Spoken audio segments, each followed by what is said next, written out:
এই মাত্র শেষ হলো মাধ্যমিক ইংরেজি পরীক্ষা, এই হচ্ছে তার প্রশ্ন উত্তর যে পর্ব। এই মাত্র শেষ হলো মাধ্যমিক ইংরেজি পরীক্ষা, এটা হচ্ছে কোশ্চেন আনসার বুকলেট। আমরা এটা সমাধান দেখে নেব। আমাদের সঙ্গে রয়েছেন বিশিষ্ট এক্সপার্ট প্রবীর স্যার। স্যার, এই প্রশ্নপত্রটার সমাধান তোমাদের সামনে তুলে ধরছেন। আমাদের সিন এবছর এসছে ক্যাট থেকে। তো ক্যাট থেকে এক দাগের যে এর কোশ্চেনগুলো আছে আমি পরপর বলে দিচ্ছি। এক দাগের এর যে কোশ্চেনটা আছে, the cat is particularly civil to the, cat বিশেষভাবে ভদ্র আচরণ করে তোমার গেস্টের কাছে, আমরা জানি। তো হবে গেস্ট অফ দ্য ফ্যামিলি, 4 হবে। তাহলে এর হবে 4, আমি দাগিয়ে দিচ্ছি, এর হচ্ছে 4। তো বি দাগে, the tea time the cat puts in an appearance to get his share of food, 3 হবে, বিয়ে হবে 3 দাগ, আমি দাগিয়ে দিলাম। সি দাগে, sometime the guest stoops down, মাঝে মধ্যে অতিথি তিনি কি করেন, নুয়ে পড়েন, স্টুপ ডাউন করেন, অ্যান্ড স্ট্রোক দ্য ক্যাট, এবং বিড়ালকে মৃদু আঘাত করে। ইনস্টিড অফ অফারিং ফুড, খাবার দেওয়ার পরিবর্তে সে মাঝে মধ্যে আঘাত করে। তাহলে আচ্ছা, আমি আবার মেনশন, ইনস্টিড অফ মানে কিন্তু পরিবর্তে, খাবার দেওয়ার পরিবর্তে সে স্ট্রোক করে, তাহলে অফারিং ফুড হবে, instead of offering food. D দাগে, দ্য পারিং ক্যাট, পারিং মানে বিড়াল যে গড় গড় করে আওয়াজটা করে, এটাকে পারিং বলা হয়, আমরা জানি। রাফস হিমসেলফ, নিজে ঘষে দেয় আর কি। The legs of the guest, হ্যাঁ, legs of the guest of family, তার পরিবারের যে গেস্ট রয়েছে, উইথ টিয়ার্স অফ রেজ, সেই ক্ষোভের চোখে জল নিয়ে আর কি, অ্যান্ড পেইন ইন আইস, এবং চোখে সেই ব্যথা নিয়ে আর কি। দ্য গেস্ট অ্যাফেক্টস, গেস্ট আচরণ করে, ব্যবহার করে, টু বি ভেরি অ্যামিউজড। তো অ্যামিউজড কোথায় আছে, 2 দাগে রয়েছে, তাহলে ইয়ে হবে 2 দাগ, অ্যামিউজড মানে খুশি হওয়ার ভান করে। এরপরে যাচ্ছি আমরা, complete the following sentence. The guest wishes to be, the guest wishes, guest চায়, to kick the cat out of the window, putting up his claws, সেই তার নখরটাকে বের করে, the cat rakes the guest, সেই গেস্টকে আশ্রয় দেয়। হ্যাঁ, তো ওখানটা আমাদের লিখতে হবে rakes the guest in the lake, এটা হবে উত্তর। 3 দাগে রয়েছে, the cat retires to a safe distance, তো ক্যাট কি করে, নিরাপদ দূরত্বে সরে যায়। কিসের জন্য সরে যায়, টু সেভ হিম, নিজেকে বাঁচাতে, ফ্রম বিং কিকড অফ, লাথি খাওয়া থেকে আর কি, হ্যাঁ, by the boot of the guest, হ্যাঁ, গেস্টের সেই বুট দ্বারা, মানে ও পা দিয়ে লাথি মারবে এর জন্য।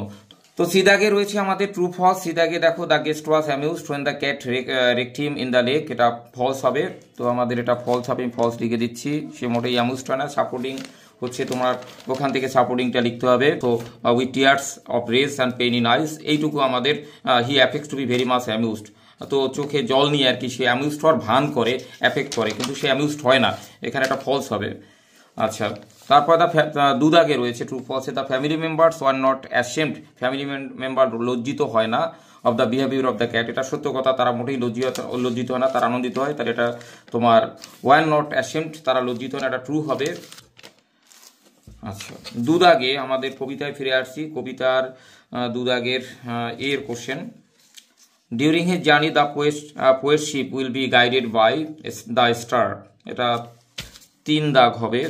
তারপরে I must go down, this line expresses the poet's determination to go on sea voyages, এটা 2 দাগ হবে। তারপরে the living creature mentioned in the poem, আর এই কোশ্চেনটা খুবই দারুণ দিয়েছে। তা লিভিং ক্রিয়েচার বলতে যারা ইতর প্রাণী বা বন্য জন্তু জানোয়ার, এদেরকে লিভিং ক্রিয়েচার বলা হয়। দেখো প্রত্যেকটা অপশানে তোমার আমাদের হিউম্যান বিংয়ের একজন এখানে ইমপ্লিকেশন রয়েছে, যেমন ফিলোরোভার, এটা হবে না। এখানে ম্যারিনার রয়েছে, হবে না। তারপর পোয়েট, ফিলোরোভার, এখানে কোনো ক্রিয়েচার বোঝাচ্ছেই না, তাহলে লিভিং ক্রিয়েচার বলতে গাল এবং হোয়েলস, এর মানে 1 দাগ হবে এটা।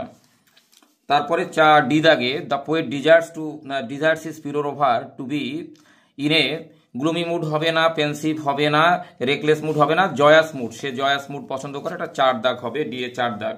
বি দাগের কোশ্চেন দিয়েছে, এই কোশ্চেন তোমরা অনেক করেছো এবং কোশ্চেনগুলো পেরেছো বলেই আমি মনে করছি, ওগুলো তোমাদের ভালোই হয়েছে। আচ্ছা, এরপর আমি আনসিনে আসছি। India launched it's crocodile conservation project in, ওটার আনসারিংটা হবে 1975, তো 1975 ওটা সি এ আছে। আচ্ছা, তা 2 দাগে তোমার হবে সি, অ্যাবাউট 2000, এটা হবে অ্যাবাউট 2000। আচ্ছা, তারপরে the number of crocodiles in India has increase due to হচ্ছে ক্যাপটিভ ব্রিডিং, এটা বি হবে। আচ্ছা, তারপরে the year 1972 the significant for the wild life enthusiastic in India because this year, এই ইয়ারটা খুবই গুরুত্বপূর্ণ কারণ এই ইয়ারে তোমার the wild life protection act was passed in India, এটা এ দাগ হবে। তারপরে conservation of this salt water monster refers to the conservation of, এটা ক্রোকোডাইলকে বোঝাচ্ছে, তাহলে এখানে হবে crocodile living in salt water, C দাগ হবে। আচ্ছা, তারপরে 6 দাগে রয়েছে an appropriate title of the for the passage would be, প্যাসেজের টাইটেলটা প্রথমটাই হবে an endeavour to protect crocodiles, একটা প্রচেষ্টা কুমির সংরক্ষণের বা কুমিরকে প্রোটেক্ট করার একটা প্রচেষ্টা, এটা এ দাগ হবে, 6 এ দাগ হবে। আমাদের বি দাগে ট্রু ফলস রয়েছে, বি এর দাগেরটাও ট্রু হবে আর পরেরটা হবে ফলস। আচ্ছা আচ্ছা, এরপরে কোশ্চেন রয়েছে সি দাগের। সি দাগের কোশ্চেন খুবই ভালো কোশ্চেন করেছে, এগুলো একদম সহজ, কোট আনকোট ওখান থেকে লিখে নিলেই হয়ে যাবে, ওগুলো আশা করি তোমরা সবাই পেরেছো। 4টে কোশ্চেন, 4 দাগ রয়েছে গ্রামার এবং 4 দাগ থেকে শুরু হয়েছে গ্রামার এবং ভোকাবুলারি সেকশন বি এ। 4 দাগের প্রথম উত্তরটা হবে হ্যাড বিন ড্রিজলিং, এটা আমি দাগিয়ে দিচ্ছি এই। তারপরে তোমারটা হবে দ্য উইন্ড গ্রিউ আপ, এটা সেকেন্ড ফর্ম হবে পাস্ট ইনডেফিনিট গ্রিউ আপ। তারপরে এটাও পরে কেম হবে, then came the storm with heavy gust, came হবে পাস্ট ইনডেফিনিটের। লাস্ট ইয়ার লেখা রয়েছে তারপরে 5 দাগে ফিল ইন দি ব্ল্যাঙ্কস এর অ্যাপ্রোপ্রিয়েট আর্টিকেল প্রিপারেশন নিয়ে করতে হবে। Fill in the blanks, last year we visited Haridwar in summer, এখানে ইন বসবে। We stayed in a hotel by the river, নদীর পাশে, বাই দ্য রিভার বিসাইডও দিতে পারো, বাই দিলে ভালো হবে। আচ্ছা, তারপরে দো দ্য হোটেল, এখানে দি হবে। আচ্ছা আচ্ছা, বিতে রয়েছে ভয়েস চেঞ্জ, আমি উত্তরটা লিখে দিচ্ছি। The kite,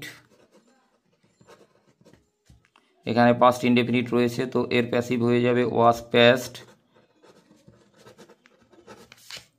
up, appropriate preposition রয়েছে উইথ এ লেটার,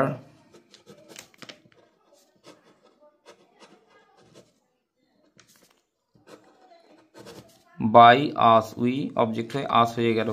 তারপরটা father asked him have you no school today. আচ্ছা, তো এটা সিম্পল প্রেজেন্টে দিয়েছে, আবার এটা কেউ প্রেজেন্ট পারফেক্টে মনে করো না। দ্য ফাদার আস্কড হিম,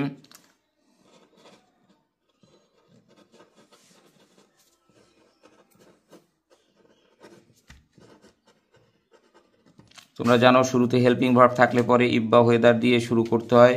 ইফের পরে ইউ বলতে স্বামীনাথনকে বোঝানো হচ্ছে, তাহলে ইফ হি, হ্যাভটা হয়ে যাবে হ্যাড, নো স্কুল, টুডে হয়ে যাবে দ্যাট ডে। শেষ হয়ে গেল। 3 দাগে রয়েছে তোমার join the sentences into simple sentence, একটা সিম্পল সেন্টেন্স করতে হবে। The people were mass stand, they could not speak in the beginning, তাহলে এখানে যেহেতু একটা কারণ রয়েছে, স্ট্যান্ড হয়েছে তার জন্য তারা কথা বলতে পারো না, এবং কারণ অংশে আমরা বিভাব দেখতে পাচ্ছি, ওটাকে বিং করে দেবে। তো ওয়ারটাকে আমি বিং করে দিলাম, বিং ভেরি মাস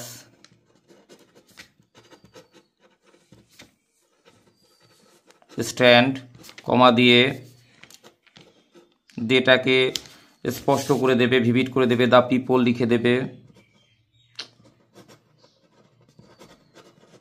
পিপল, পরের বাদ বাকি বসে যাবে, could not speak in the beginning.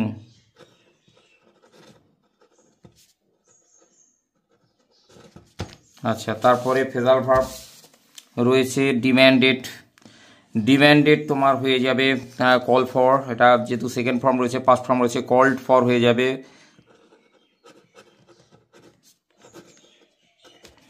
আচ্ছা, রিডিউস কোনো কমানো আর কি, দরদাম বা কোনো এক্সপেন্স ব্যয় কমানো, তাহলে কাট ডাউন রয়েছে নিশ্চয়ই, হ্যাঁ কাট ডাউন রয়েছে, ওটা কাট ডাউনেই বসে যাবে। তারপর রিমেম্বার মানে কল আপ, যেহেতু এটা ক্যান নট রিমেম্বার আছে, কল আপই বসে যাবে। আমরা শেষে চলে আসলাম 6 দাগে ভোকাবুলারিতে। Vocabulary natural home or environment of an animal, জীবজন্তু জানোয়ারের যে প্রাকৃতিক বাসভূমিকে আমরা হ্যাবিট্যাট বলি, হ্যাবিট্যাট।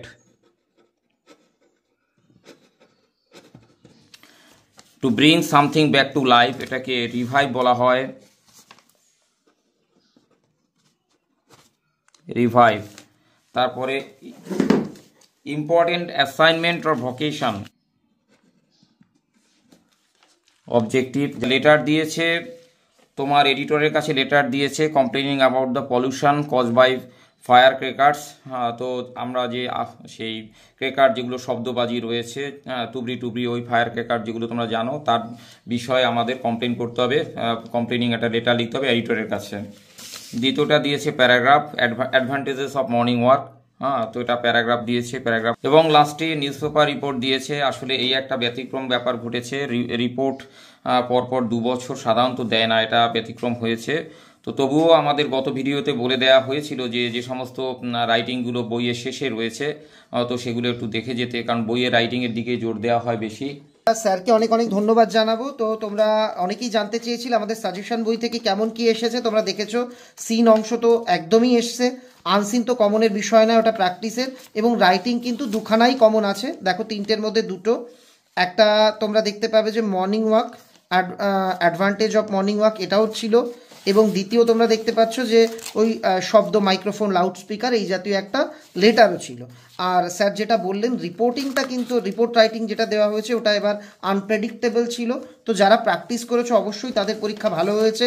সবাইকে আগামী পরীক্ষার জন্য অনেক অনেক শুভকামনা জানিয়ে ভিডিওটা শেষ করলাম।